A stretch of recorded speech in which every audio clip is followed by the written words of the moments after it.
एक समय की बात है। एक छोटे से गांव में रामू नाम का एक किसान रहता था। वह बहुत ईमानदार और मेहनती था, लेकिन उसकी स्थिति बहुत ही गरीब थी। फिर भी वह कभी किसी का बुरा नहीं चाहता था और हर किसी की मदद के लिए हमेशा तैयार रहता था। एक दिन रामू अपने खेत में काम कर रहा था। तभी उसने एक घायल सांप देखा।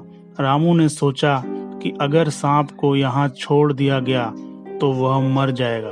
उसने साहस दिखाया और सांप को अपने घर ले गया।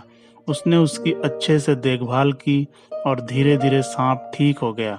जब सांप पूरी तरह स्वस्थ हो गया तो वह रामू के पास आया और कहा, तुमने मेरी जान बचाई है। अब मैं तुम्हें इसके बदले कुछ देना चाहता हूँ। मैं तुम्हारे खेत में रोज एक सोने का सिक्का छोड़ जाऊंगा। रामू को यह सुनकर बहुत खुशी हुई, लेकिन उसने विनम्रता पूर्वक कहा, मैंने तुम्हारी मदद सिर्फ इंसानियत के नाते की थी।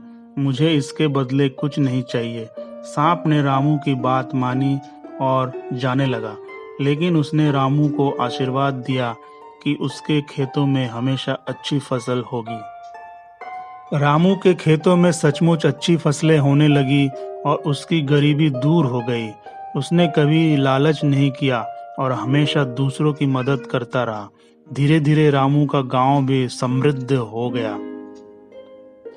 मेरे प्यारे दोस्तों, इस कहानी से हमें यह सीखने को मिलता है कि हमें बिना स्वार्थ के दूसरों की मदद करनी चाहिए। अच्छे कर्मों का फल हमेशा अच्छा ही होता है, चाहे वह तुरंत ना मिले। अच्छे कर्मों का फल देर सवेर जरूर मिलता है।